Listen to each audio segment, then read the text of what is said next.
It's like what I used to say. A lot of us, we make a lot of mistakes. Like, I remember when I got married, the first few years, I didn't understand what marriage was about. You look at me, yeah, that's true. I didn't know what the wife was to do. When she said, what do you think about it? Why don't we do it like this? I said, excuse me, I'm the head. I don't leave my decision for anybody to take. I'm the head. And I was heading the ball. I was heading the marriage over the bar every time. I was always heading this thing. So after about a year or 2 years, I stopped telling her the result of the foolish decision I made. Because she would say, but I told you. And I didn't want to hear that. So when she noticed I wasn't telling her anymore, she would say, how about that thing now? I hope it hasn't failed that you don't want to tell me.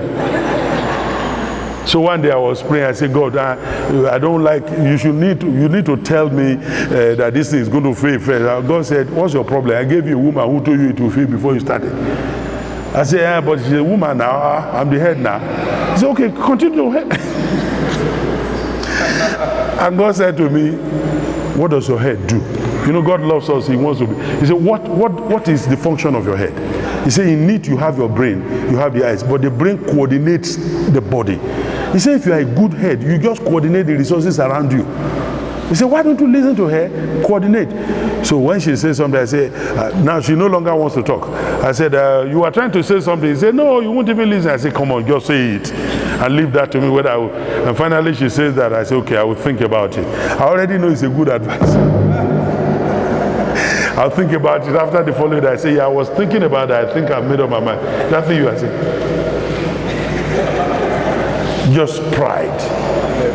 I say, yeah, I thought about it. That's what we're going to do. What you're saying now, yeah, I thought about it. I tried to add something to it. But when I understood what my function really was at home, I changed. I started saying, Madam, what do you think? Now when the children say, hey, this, I say, okay, when mommy comes, I will discuss. They say, Daddy, you, every time when mommy comes, I say, yes, because she's a woman. I say, women see something different from the way we see. Have you ever gone to look for accommodation before? You say, this is a beautiful house. And your wife will come and say, not me.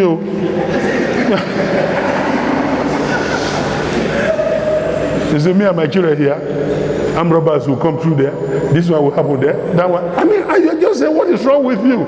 Because they are gifted to see the other side that we're never gifted to see.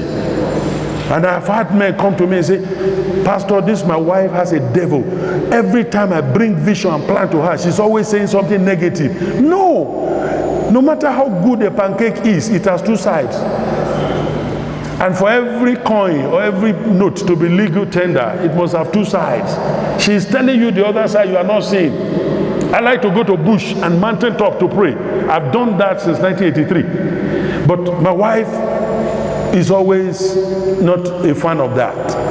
But I enjoy it. I love the quietness and all that. And so when we're passing, I say, wow, this mountain. As soon as we get home, I drop you off. I'm going to change and I will come to this place to have some time to pray. She will keep quiet. I just pray that anywhere you go, remember you have a family.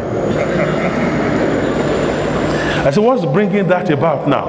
And they say, well, what I'm trying to say is that this kind of mountain will have lions, will have monkeys and snakes and leopard and jackals. They're all waiting to eat me up there. Now, and I say, but why are you always seeing lions on the mountain? I've never seen anyone. But you know what that does to me? It has activated something. So when I'm going, I wear my sneakers. Instead of leaving my phones at home, I take one of them along in case I need to call for emergency help. Then instead of going empty-handed, I go with a stick in case I need to scare anything and run from there. Because she has alerted me that there could be some dangers. She's not a devil by showing you the other side. And the people that are saying, Pastor, don't you think there are better ways of doing it? You are not a businessman, so listen to the businessman's wisdom. If he's telling you, Pastor, our income last month was 15 million or it was 10 million, what are we going to do? We can't use all of them building. Why don't you go buy land here? Why don't you make this investment? Listen to the people who have made their names in investment world. Is there anybody in church? Because the church in the 21st century must learn to do business with their hands, must learn to make viable investment, must learn to make ourselves visible to the world. We need to learn to take the church out of the four walls of a building and put the church on the street. And you may not be able to generate all the ideas, but you have people who are used to doing that. And as we look at the parables of the kingdom, in Matthew chapter 13 from verse 44, again, the kingdom of God is like a treasure hid in a field, and then you go on again. The man finds it, he goes to sell and buy that. Again, the kingdom of God is like unto a merchant seeking goodly pear, who when he has found a pear of great price, he went and sold all that he had and brought it again. Again, the kingdom of God is like a net, which is cast together, gather every kind. When he has said all the, you need to understand that in the parables of the kingdom, none of them has to do with you doing your service alone.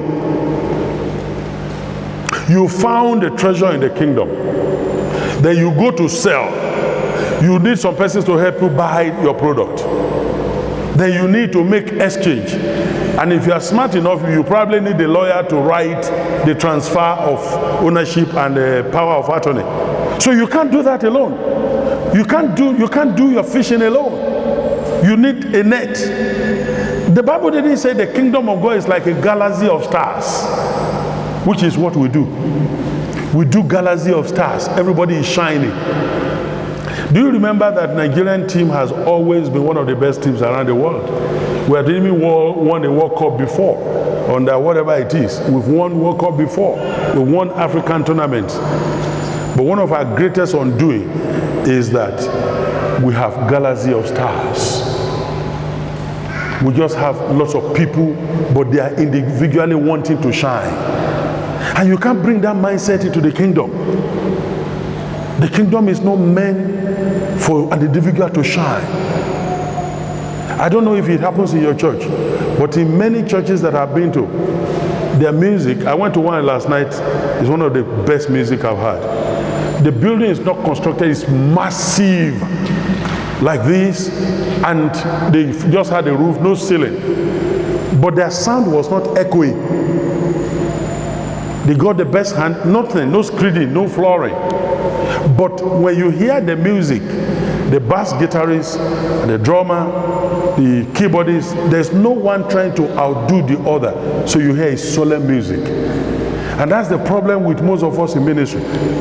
We are trying to highlight our strength too much to the detriment of the giftings that are loaded in the body.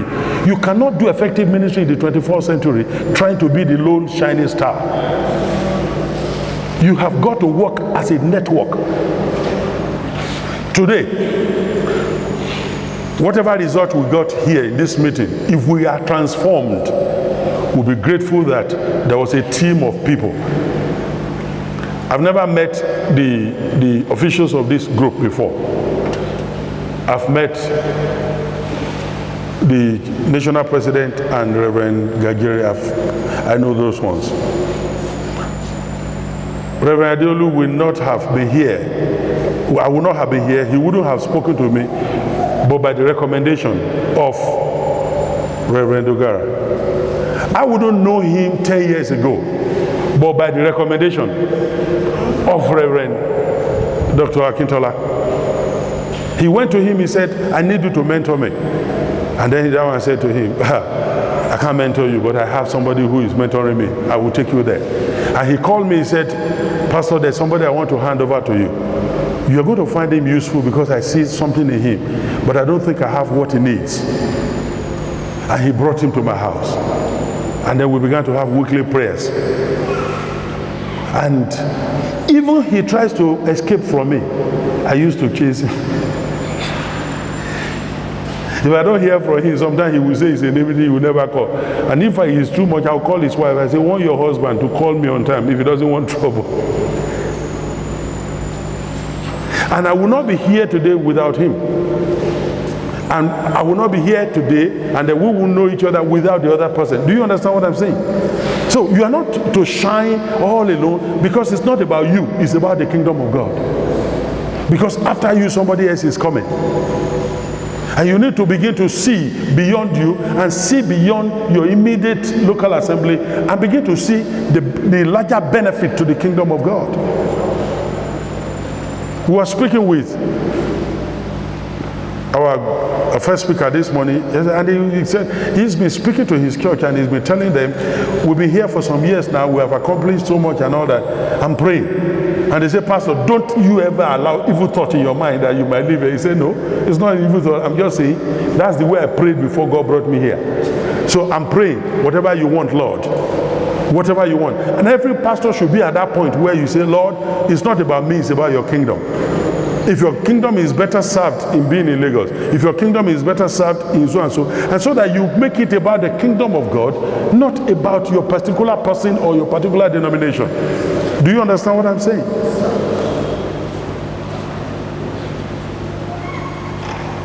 And so you see that God began to call somebody called Saul.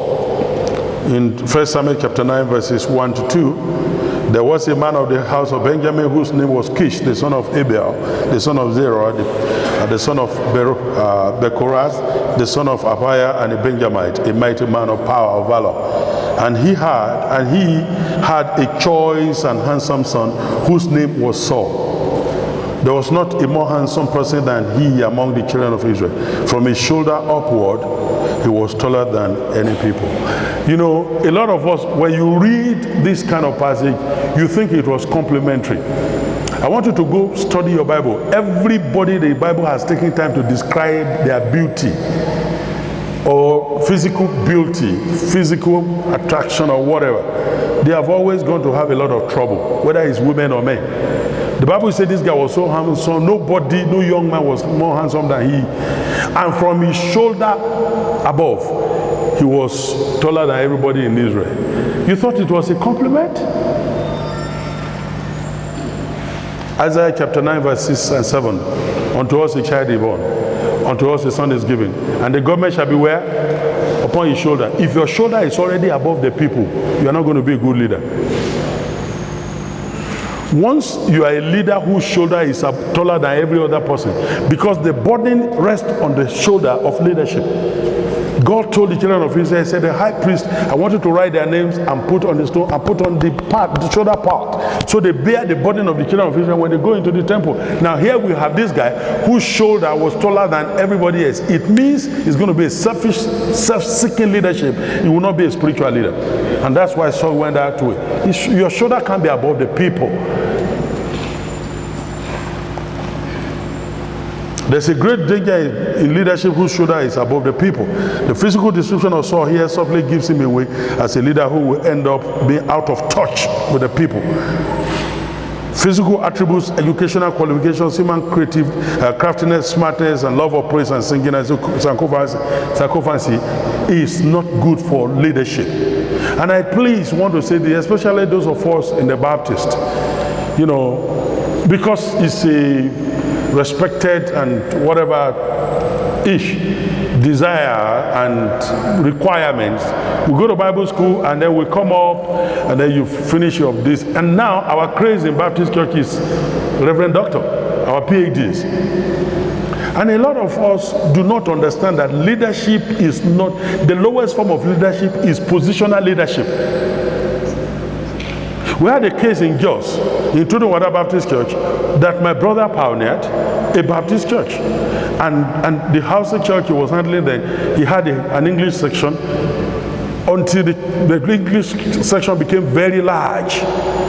And, you know, other things began to unfold. And there was a young man that came in that he arranged for to be brought in from the seminary. So he came in there, served and did something, and then came into the place and served and did all that. And so he said, look, we want you. He arranged for him to come. And he got to the place, and now the man who brought you in, he said, look, Pastor, you know, here's the advice, and then let him do it. I said, no, you have not been to seminary. And you know, until the church now insisted, Pastor, it's time for you to go. The same person that and the church just was going to get scattered by attitude. by just trying to make it look like I've been to seminary. And if you are a honest pastor, like I said yesterday, you will know that well over 75, to be generous, or 80% of what you are taught in seminary are not very useful in the current church where you are. We have the certificate, but when it comes to dealing with belligerent membership, when you come to members not coming, or when they are dead, or somebody is dead, or whatever, they can teach you how to do the service, but they don't teach you words to comfort the members. They don't tell you how pastor can be crying and encouraging people, or if the pastor loses 2 or 3 members in the same month. Did you hear the illustration he gave? The son is about to pass away on the Father's Day. They won't teach you in Bible school how to handle that situation. And if he dies, he must not have money anymore. He must not have a car. Because they say he sacrificed his son on the Father's Day for his ministry to be successful. And you won't learn that. So we need to begin to learn that leadership is very often not necessarily a product of ambition, but the satisfaction of service, pursuit of purpose, and goal beyond personal interest. It is the interest to serve for the common good with the eyes on responsibility of leadership and the verdict of history, rather than the pleasure of reveling in privileges, perks, and power of leadership. You need to understand that primarily our call is to serve, and to serve nobly, to serve with integrity, to serve with distinction, to serve with creativity. Yesterday, while we were having our lunch, we were discussing about some of our late fathers, Reverend S.T. Akande and Joe Balabi and all that, and how God used some of them, and then some of them, whether it's flesh or they will use them to hinder a lot of things. And then there was another Reverend Dr. Ademola or somebody, and one of us was saying that man, he said when the man was retiring, that I think it was the chairman who wrote, he said, I wrote a letter to him and I said to him, thank you that when we're looking at the future of Baptist Church, align the move of the Spirit and doing anything, we will remember you laid the foundation for us. That he allowed some things that were radical within the Baptist setting. This morning we were ministering, somebody was prophesying. When that woman of God was prophesying, I was crying. I was weeping, not for the prophecy that was coming, but for the fact that we have come this far. We've come to where we won't allow someone to die in our church without us praying. When we tried it, they brought koboko behind our backs in the early days. But now we're having our pastors raising the dead. We are able to pray in tongues, pray in the Spirit. We are able to listen to the word of prophecy. We are seeing the need to enlarge our spiritual capacity for the Holy Spirit to have His free course. We are seeing the need to let the people, let the youth move on. We have come a long way. And let me tell you this, you must have your eyes on the verdict of history, that when you leave the church where you are, history will judge you. And you need to determine what history will say about you. Are you going to be the one that sustains tradition, or you see the need to expand the horizon? Somebody said to me, Pastor, he's a Deeper pastor, he's one of my sons, and he said, Pastor, when I listen to you sometimes, you forget the scriptures in Proverbs that say, remove not the old landmark. I say yes. Do not ever remove landmark if you didn't buy more land after your father has gone. Okay. Okay, so we can go. You got the revelation. If your father left you with 100 by 100 meters, let the landmark remain. But if you bought 500,000 square meters after, you'll be stupid not to remove that landmark. When he said don't remove landmark, you need to know the landmarks not to remove. You can't do anything against the blood of Jesus. The blood is that which cleanses us. You can't do anything against the word of God. You cannot talk about the nature of God. You can't say there's any other salvation apart from Jesus. So all of these are major landmarks that we don't even intend to remove. But you say don't remove landmark the way you dress. Don't remove landmark the way you do this. If I buy more properties, I will remove the landmark and shift it ahead. I was in a church in New York. And as I fellowship in this church, see the move of the Spirit. I mean, see the move of the Spirit. See people were praying, see healing going on. And I sat there. And as I was talking with the pastor said to me, what do you believe? How do you baptize? Because they're